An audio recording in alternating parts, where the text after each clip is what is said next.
A reading from the Holy Gospel according to Matthew.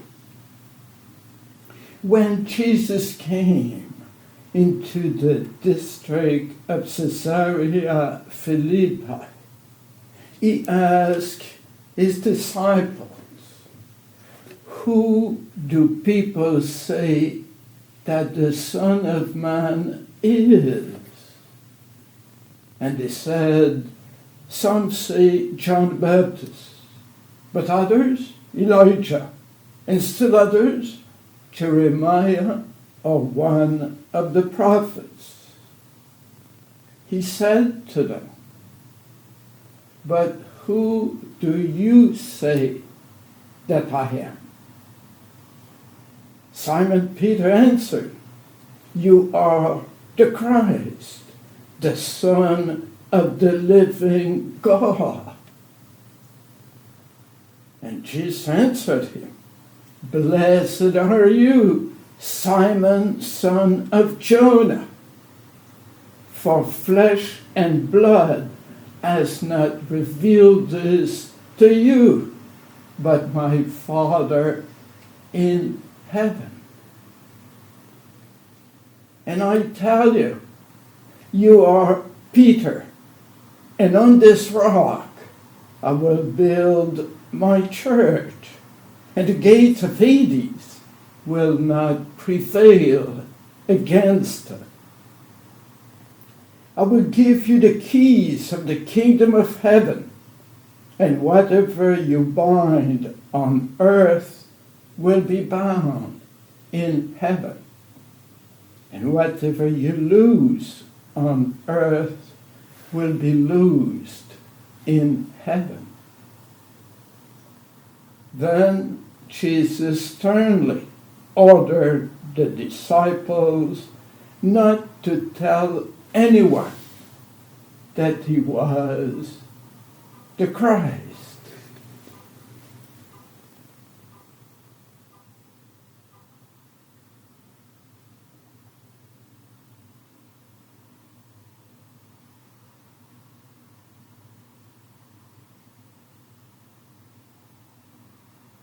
Simon Peter receives three names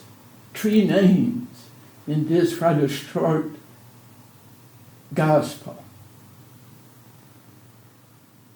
Simon, son of Jonah, Simon Peter, and Peter. The name in the scriptures gives the essence of the person. Like Jesus changed Simon Peter because it will be like a rock, and Peter means rock for the church.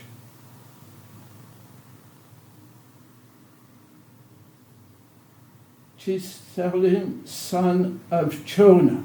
It's not flesh and blood. With Jonah, it was flesh and blood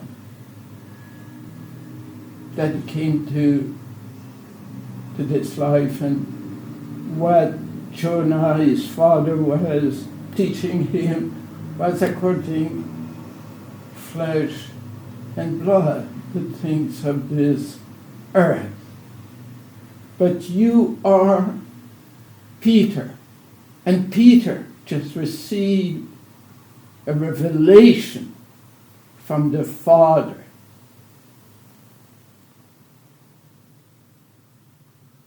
You are Peter. You are on the way to become this rock. You have gone far enough to be sure that it will happen, but you're not quite there yet. There is an obstacle. There is an obstacle. This need that Simon Peter had to always be the first, and let others know. And it was like, for him, a question of life and death. I'm not the first guy, I will die. I need it. It has to be. And this was the obstacle to become truly the rock on which Jesus will build his church. But Simon Peter just held fast to that need to be first and acknowledged by the others that he was. This was his gate to life, to freedom. And so, but he held very closely to Jesus too. So he was adherent, holding very fast to Jesus and to his need.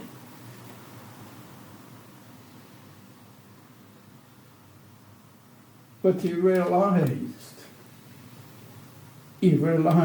that those two could not go together. And it took something extreme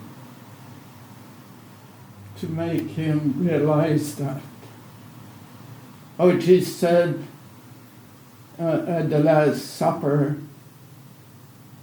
I will strike the shepherd and the sheep will be scattered.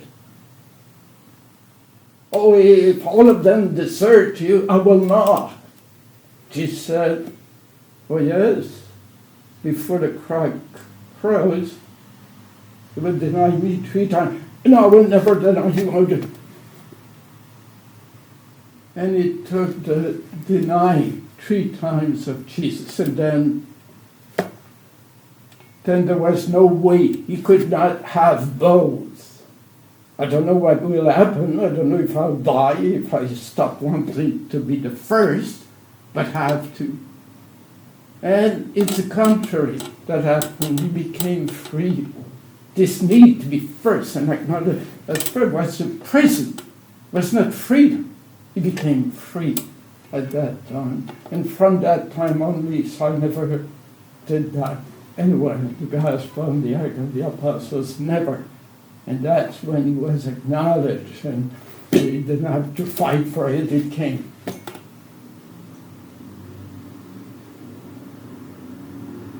Jesus had a name in mind for Simon, son of Jonah.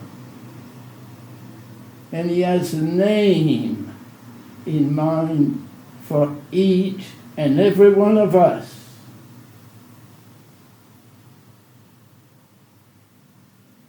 But we have to understand that there is something we hold dear, very dear, most dear than to anything else in our life, that cannot go with a total faith in Jesus. And like Peter, we have to let go